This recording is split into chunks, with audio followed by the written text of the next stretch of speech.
on top of what I mentioned, Laura, we just heard about what I believe is a hoax bomb threat at the home of Brian Thompson out in Minnesota. So maybe let's start there, then we'll run through the rest of it. What do you know? All right, Connell, that's right. We heard that news from the New York Times that was reporting a bomb threat was called into his home in Minneapolis. But the police did put out a statement saying that they were investigating a bomb threat, still waiting for some clarification if it was real or not, but still very unnerving because that happened 12 hours after the shooting here in Midtown Manhattan. And so while we're looking into that, we want to show you around right now. Connell, come with me because we're on 54th right now, right outside of the Hilton. And I want to show you exactly where this happened. So as we take a walk over here, check out over here, see that silver awning, see the top of that, right where you see that tree, that plant, and that light is exactly where Brian Thompson was shot and killed. And when we see the video of what happened here yesterday morning, that is where he fell, right outside of these doors. So this is one of the busiest areas of Midtown Manhattan. So many people here today are still in shock right now. Crime scene investigators are on this block talking with hotel workers down the street where Brian Thompson was staying the night before he was shot and killed. It was right across the street of this Hilton hotel that you're looking at. So let's take a look here.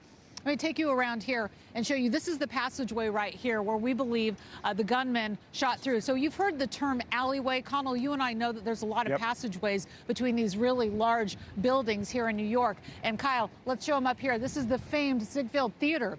So a lot of people that come to New York City know this area. This is a highly populated area, especially during Christmas. Now, you mentioned a lot of new developments today, those new photos we've been looking at, deciphering the words that were carved onto bullets, and the fresh lead of where the suspect may have slept the night before the murder. The New York Times also reporting that investigators descended on a hostel on Manhattan's Upper West Side early this morning where a person of interest was staying. Reportedly, he had been staying in a room with two other men at 103rd and Amsterdam. I think we have a map there to show you. And that tracks if it's true that this suspect went through the passageway to Central Park, exited the Upper West Side, and then was possibly staying at a hostel on that side. So that is where it makes sense if this is true. The masked up pictures that we've been seeing, the one with the mask around the nose, who is the person who shot and killed the CEO of UnitedHealth around 6:45 a.m. yesterday morning. We've been comparing that picture with the new pictures of the smiling person with the jacket. It's unclear. We've been trying to get the NYPD to clarify if they believe it's the same person. It could be two people, but right now they are taking a very close look. Obviously, we know that cameras are all over Manhattan. They're scouring them. They're using AI. They're using facial recognition to try and track this suspect down. So as we move throughout the activity here outside of the Hilton, you can see that we've got a lot of camera crews here that have been set up all day. They've been talking to people who have been staying here at the Hilton. We've tried talking to people. A lot of people are visiting from out of the country.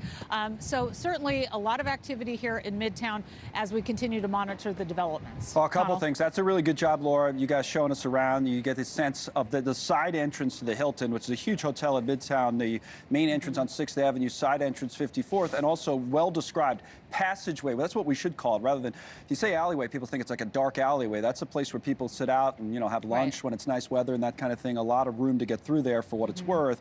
In terms of the hostels, you mentioned Upper West Side. Do they think that's where he might be hiding, or they're pointing out that that's where he may have stayed? I mean, what about location right now? Do they have any leads that that they want to go on, or are they just mentioning those hostels?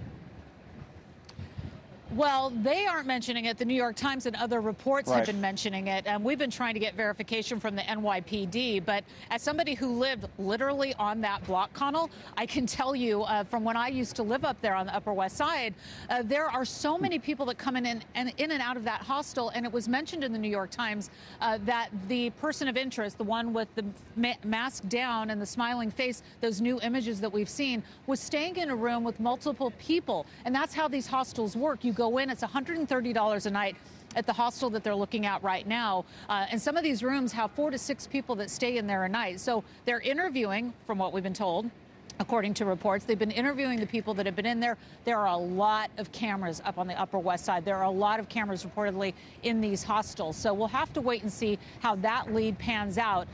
But, you know, we continue to monitor those developments, and we're waiting for the NYPD to give us an update on this case. Okay. Thanks so much for watching. Just go to joinnn.com to find News Nation on your television provider. And don't forget to click the red subscribe button below to get more of News Nation's fact-driven, unbiased coverage.